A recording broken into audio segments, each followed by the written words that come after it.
Fãs e seguidores do Biologando, no nosso episódio de hoje intitulado Gatos e Verdinhas. A gente tem o imenso prazer de receber a médica veterinária Manuela Leite. Ela é egressa do nosso campus da UFSC Realeza. E eu vou deixar ela se apresentar um pouquinho. Então fala para nós, Manu, o seu nome, o ano que você se formou. Como eu já disse, você é egressa de medicina veterinária. Qual foi o seu ano? Pode falar. Oi, Gabriel, tudo bem? Agradeço o convite de estar participando do Biologando com vocês. Como você já adiantou meu nome, Manuela Leite. Eu me formei na última turma de Medicina Veterinária e agora eu estou trabalhando em conjunto com a Unila e também estou fazendo plantão no Hospital Veterinário. Ai, que legal. E você continua em Realeza? Foi para Foz? Foi para outros lugares? Então, atualmente estou residindo em Foz do Iguaçu e isso me possibilita, junto com a Unila, a gente está começando esse projeto para Itaipu do Paraguai. Então, além de atuar na clínica veterinária de pequenos animais, enquanto eu sou plantonista, eu também sigo essa linha de pesquisa em animais silvestres em conjunto com a Itaipu Binacional, mas lá do Paraguai, um hospital faunístico.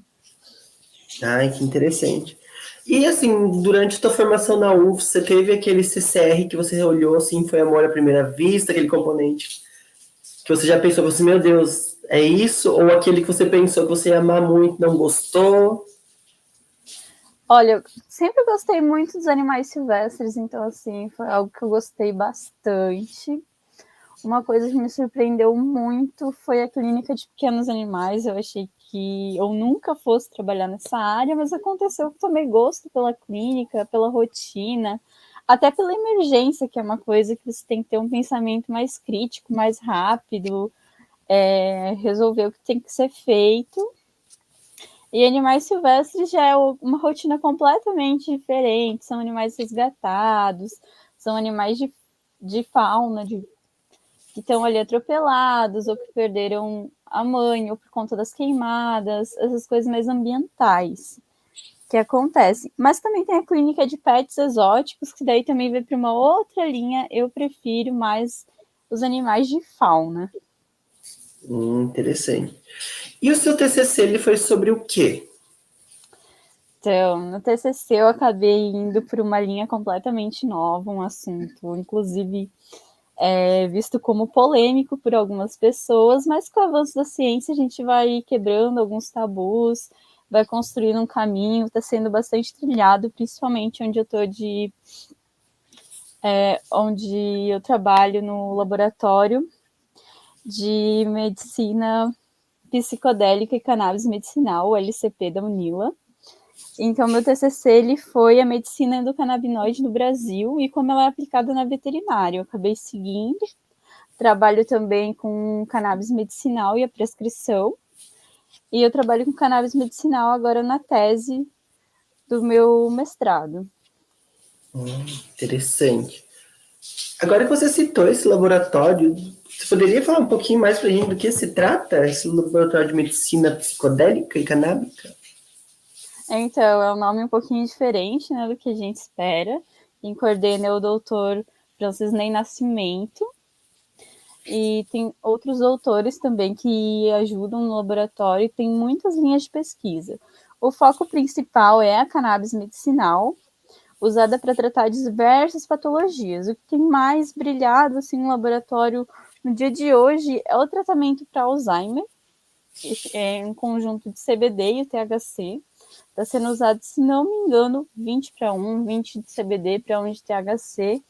E os pacientes estão tendo muita resposta, inclusive pacientes mais velhinhos, mais idosos, assim, que estavam com demência, não se lembravam rostos, tinham essa regressão de memória, pensam estar em lugares que eles não estão, começaram a usar o óleo medicinal e estão tendo uma regressão da demência tão grande que são pessoas que hoje em dia não precisam mais de companhia, não precisam mais serem acompanhadas 24 horas, elas não necessitam dessa assistência tão rígida.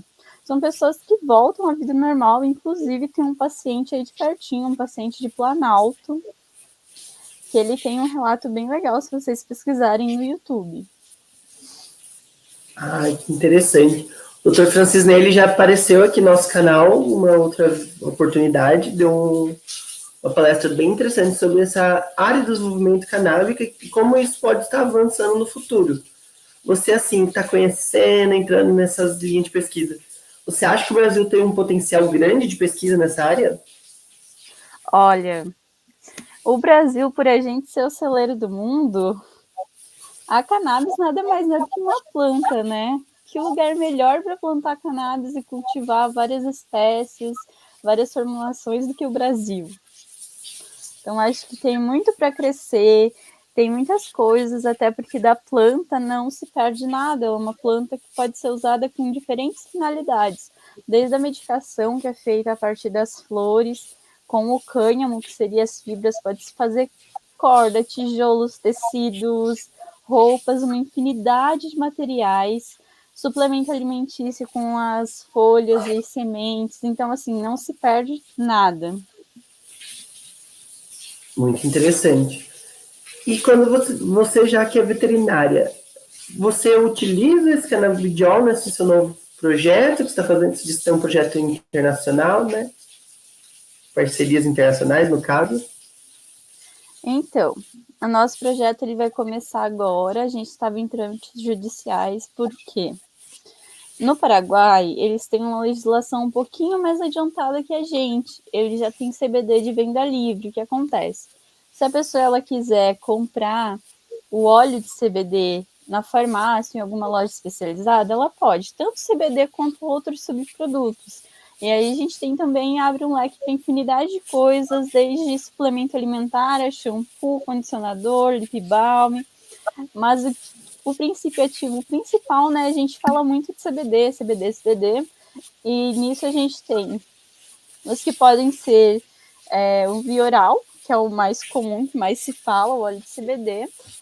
A gente pode ter pomadas tópicas, que você pode aplicar ele na pele, você pode usar um vape, e o Paraguai, inclusive, vende os que são chamados bolados, que seria a erva para você usar de forma, entre aspas, recreativa, porque hoje em dia na medicina canábica já se fala que todo uso ele é medicinal, até o uso recreativo. Nos Estados Unidos, inclusive, alguns veteranos de guerra, algumas pessoas que sofrem de estresse pós-traumático, o governo envia flores para essas pessoas para que elas possam consumir de forma, entre aspas, recreativa, que é o que a gente conhece por fumar queimar um baseado, essa linha. Aí o que acontece? No Paraguai, o CBD ele é de venda livre. Então, essas flores que você vai encontrar para comprar, o óleo que você vai comprar para colocar no vape, ele não tem THC, ou o THC é muito, muito baixo. E aí eles não têm legislação quanto ao THC para ser usado em animais. Aí, junto com a Itaipu, foi entrado um movimento jurídico para a gente entrar numa fresta que tem em relação à pesquisa. E daí disso a gente vai conseguir usar doses altas de CBD e umas doses baixinhas de THC. Porque com o avanço dessa medicina canábica, não se fala mais em só THC ou só CBD, mas sim no efeito comitiva, que seria o quê? Seriam todos esses canabinoides da planta, que a planta em si tem mais de 420 canabinoides, e eles interagindo juntos, você consegue usar uma dosagem bem mais baixa para conseguir os efeitos esperados. Aí, nesse projeto que a gente está em conjunto com o Hospital Faunístico da Itaipu Nacional do Paraguai, a princípio serão usados 2 pumas com collar que sofrem de estresse, um furião que sofre de epilepsia idiopática e um papagaio que ele tem depressão profunda e acaba se autodepenando, fazendo algumas picagens, se mutilando. Então, a princípio, seriam para essas patologias. Mas a gente entrou em contato com o Hospital do Zoológico de Cali, na Colômbia. E como na Colômbia eles já têm há 3 anos isso mais esclarecido, tem mais legislação, tem uma coisa mais avançada que a gente, questões, principalmente questões de tabu, sociedade, e eles têm maior liberdade para atuar, para usar esse medicamento, para prescrever para os animais. No Hospital de Cali, eles usam inclusive em enguias.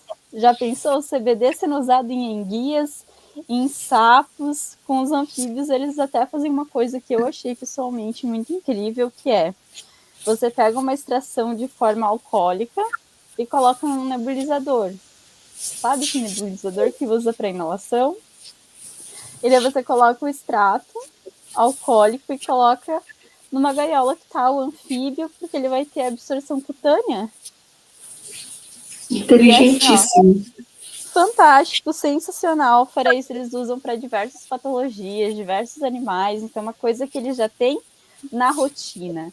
É muito diferente você ver isso, é uma coisa assim que te dá aquele brilho, te dá, nossa, eu quero fazer isso, eu quero fazer ciência, de você ter um composto como cannabis na sua farmácia. É como se fosse, esse animal tá precisando de um dipirona, pega lá, vamos fazer, vamos aplicar. É assim que eles tratam a cannabis, não é tão tabu. Na questão de Brasil, a gente acaba entrando num limbo jurídico com o MAPA e com a Anvisa. Quem regulamenta o médico veterinário é o MAPA, né? Ministério de Agricultura e Pecuária, e quem gerencia os médicos é a Anvisa. A Anvisa ela tem as suas portarias do que é liberado, quais medicações pode prescrever, qual medicação não pode. E acaba que não tem nada em relação ao médico veterinário. Então, o MAPA, ele não libera, mas ele também nunca teve uma lei que te proibisse. Então, fica ali esse meio jurídico de não pode, mas se você quiser, pode. Não tem nada que te impeça juridicamente. O que eles preconizam é só que você tenha algum curso, que você tenha algum conhecimento prévio, porque também não é uma panaceia, você não pode sair prescrevendo assim para todo mundo e para todas as patologias. Então tem que ter um pouquinho de cuidado e sempre iniciar com doses bem baixas.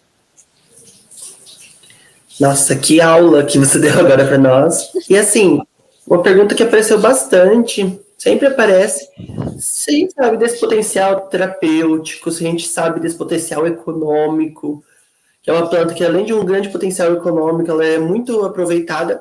Você acha que tem algum motivo específico assim no Brasil que a gente ainda não conseguiu utilizar, não conseguiu avançar nessa questão de legislação?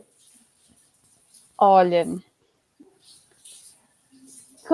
essa é uma pegadinha muito grande, porque a cannabis você não pode patentear medicamento a partir dela. Por quê? Porque ela é uma planta que você pode ter no seu quintal, que você pode manipular.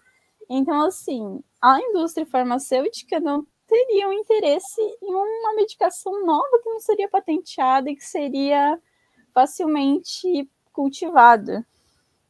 Fora isso, a gente tem também todo o balanço econômico de um concorrente forte para outras coisas já conhecidas, como ela pode ser usada como biodiesel, vários componentes. Quem vê mais essa parte é o pessoal de biotech, de biotecnologia da Unila, que trabalha mais com esse desenvolvimento, com as extrações. Então, não sei responder bem ao certo essas questões. Nossa, chega a dar até um boom na cabeça da gente, ficar pensando quanto pode ser utilizada essa planta. E São assim, muitas coisas. Tem até esses dias eu estava vendo que fizeram um tijolo à base de cânhamo, então você pode ter uma casa literalmente de maconha. então, além de tudo, é uma planta que a gente realmente tem um aproveitamento 100% de tudo, de matéria vegetal, de folha, de tronco. Tudo. Qual chega E até... quer ouvir um fato interessante? Ela também recupera o solo. O solo é exaurido por monoculturas, ela consegue dar uma recuperada boa aí. E pode ser cultivada com outras plantas, né? Nossa. Chega a dar até um boom na cabeça da gente. Outra pergunta que apareceu bastante, mano, que eu queria que você aprofundasse um pouquinho mais sobre o que seria o THC, o CDB, que às vezes as pessoas leem nos artigos e às vezes fica um pouco mais abstrato, não fica tão concreto, assim, às vezes falta um pouco de entendimento mais específico. Então, a planta cannabis, ela tem vários componentes. Os mais conhecidos são, ironicamente, 420. E dentre eles tem terpenos, flavonoides e canabinoides.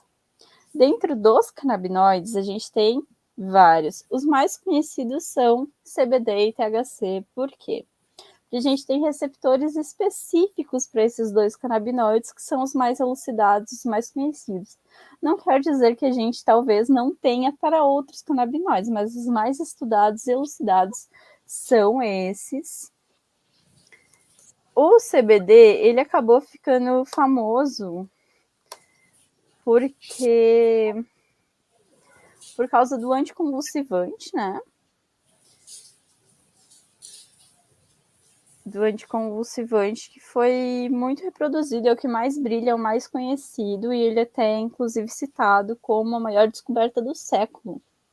Porque a convulsão ela age de maneira retrógrada e quando se liga aos receptores de CBD nos neurônios, eles são capazes de travar essa convulsão, fazendo com que ela pare em segundos. E até com o uso prolongado que as pessoas ou os animais eles possam interromper o uso. Então a gente tem receptores de CBD e THC por todo o corpo. Uau. Eu vou estar citando alguns para vocês em alguns lugares que eles se encontram, só para vocês terem uma ideia.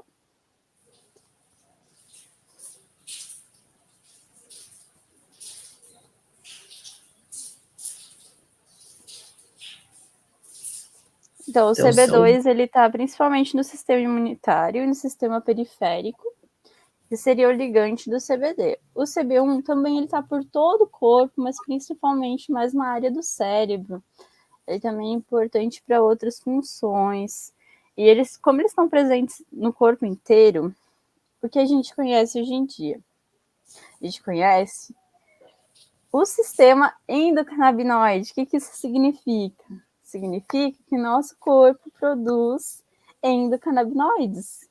Os mais conhecidos são o 2-AG, que é o 2-aracnodiilglicerol, e a nadamina.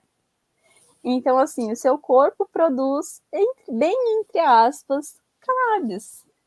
E a cannabis exógena, principalmente da planta cannabis sativa, mas ela pode vir de outras plantas em uma dosagem bem mais baixa, que eu posso citar que é a linhaça, que não é tão conhecida. Por quê? Porque a planta cannabis ela vem aí junto com a história da humanidade, desde a China, desde 2.300 anos antes de Cristo, já era citado para tratar algumas patologias. Na medicina veterinária, a primeira vez que ela é descrita é na Grécia, onde a infantaria usava cannabis infundida com alguma coisa alcoólica, provavelmente saquê ou vodka, que eram as bebidas da época, era usada para tratar feridas. Então, uma coisa assim mais tópica. Mas aí ela veio sempre na história da humanidade, inclusive no Brasil, já teve a venda liberada, quando os europeus eles vieram nessa fase do descobrimento, no ano 1500, eles trouxeram, porque era uma medicina que estava ali. É como se fosse a babosa, a aloe vera, que tem ali no quintal, que a sua avó tem, aquela plantinha de boldo que você vai, faz um chazinho, faz uma infusão, passa uma ferida. Então, essa medicina, ela já é uma coisa muito mais antiga. Quando você fala de cannabis medicinal, você não tem que pensar só no agora, no que tem, ou no que vai ter daqui para frente. Você tem que pensar também que ela é uma medicina muito, muito antiga.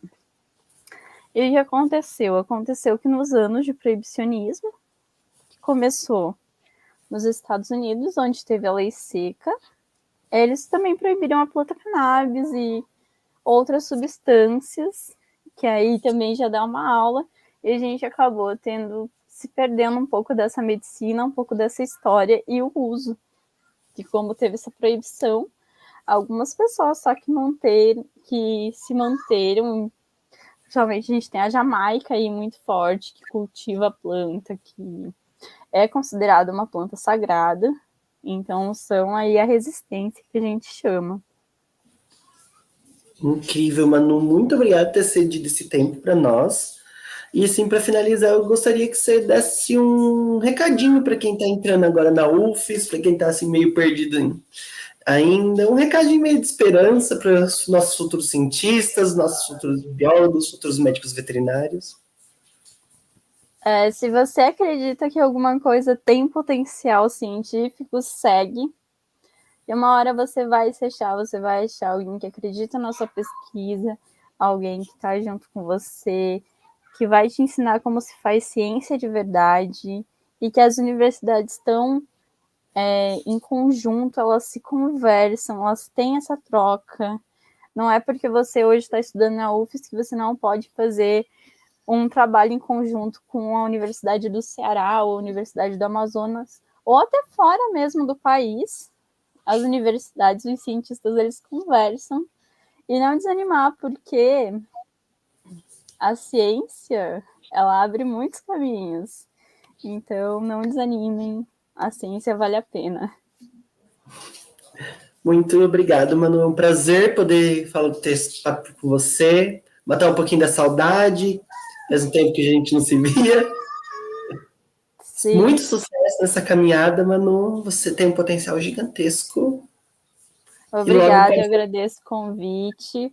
Se vocês tiverem mais perguntas, mais questões, tudo que eu puder auxiliar, se alguém quiser entrar nessa jornada aí, está pesquisando mais, se quiser conhecer o Lab, se quiser estagiar no Lab, pode falar comigo, pode me chamar no Instagram, medvet.emanuelaleite, pode me seguir, eu estou aberta às perguntas, quem quiser conversar, ter uma hora, vou disponibilizar esse tempo, só chamar lá. Podem chamar ela para a banca de TCC também, galera. É verdade, estou disponível para banca de TCC, podem me chamar. Tanto biologia quanto veterinária. Agora eu acho que já encerramos.